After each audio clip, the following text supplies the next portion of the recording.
Are you working hard but just making progress slower than everyone else? Trust me, I've been there. 10 years ago, I was in great shape until I fell into this trap. I lost all my progress and stayed stuck in the same chicken shitty body for 5 years. But 4 months ago, I finally figured out what was holding me back. And I made one simple change and everything transformed almost overnight. I've helped countless clients turbocharge their results with the same fix. So in this video, I'm breaking down exactly what that change was and how you can use it right now to get jacked faster than you ever thought possible. So how the hell is it possible that this little shit on the left, who knew maybe 1% about training, was jacked, while the smarty pants on the right look like the nice guy in every movie the girl cheats on? When I was younger, I didn't overthink anything. I didn't even think. I'd walk into the gym and do whatever felt fun. But as I got older, I started doing all these fancy courses telling me what was optimal training and what wasn't. So I changed my approach. I followed the perfect way to train. And you know what happened?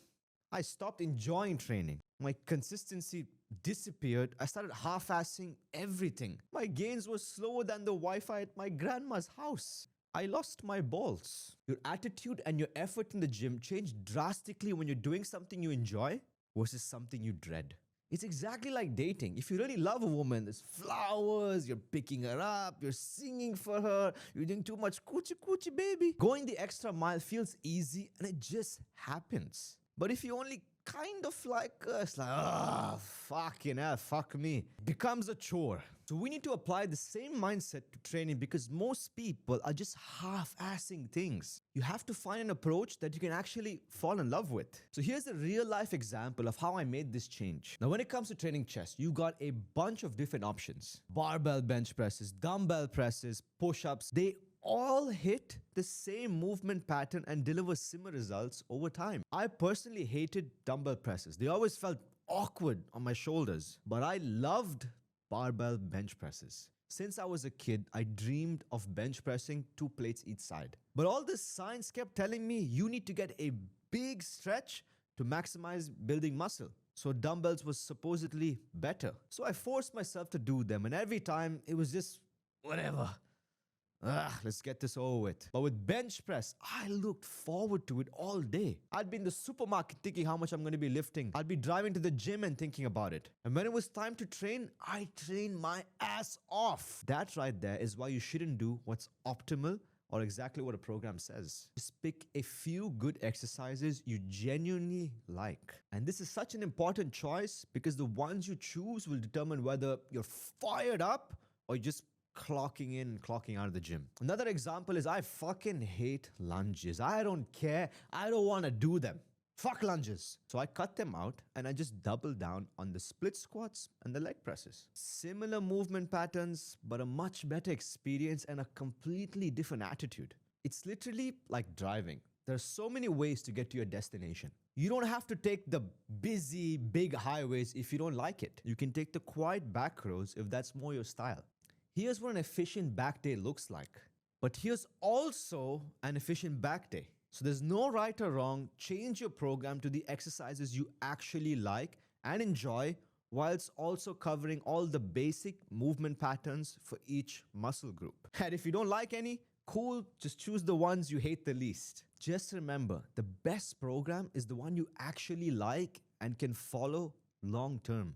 And if you're finding what I'm saying helpful, I guarantee I can help you lose 4.2 kilos of fat in the next month and start building real muscle. All you need to do is let me email you the process. But even if you train like David Goggins every single day, going absolute savage in the gym, you're not going to get jacked if you don't make the second half of this change. Now take a look at this video. This is literally me when I was younger, shoving down my throat boiled egg like I was in some prison movie. And I didn't even like eggs. I hated the taste of eggs. I'd rather eat cocks than eggs. What? But I was convinced that if I didn't eat these eggs every day, I'd never hit my 1 gram per pound of body weight protein goal.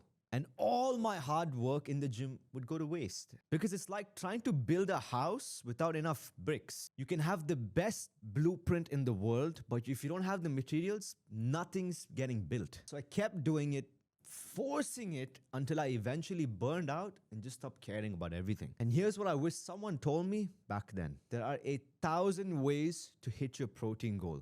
Stop choosing the influencers or the internet's favorite. Choose yours. So here's what you can do instead. These are some of your best protein sources right here. Let's say your goal is 160 grams of protein per day.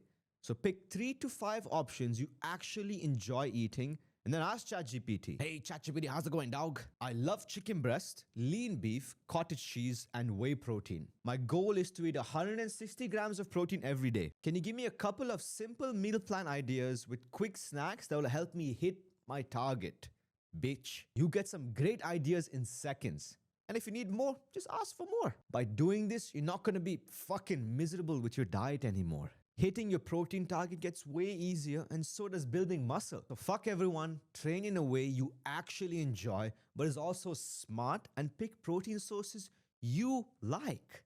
That's how you build muscle almost on autopilot. And if you want to speed things up, sign up to lose 4.2 kilos of fat and actually build real muscle. Trust me, I'll make this whole process way easier. Now, you're going to get in great shape following this, but the last bit of belly fat is going to haunt you forever, like it did with me. And the truth is, it doesn't go away with working out hard and eating less. You need a much smarter approach if you actually want to get rid of it for good. So in this next video, I share with you 25 quick lessons I wish someone told me before losing belly fat, because it gets that much easier if you know it.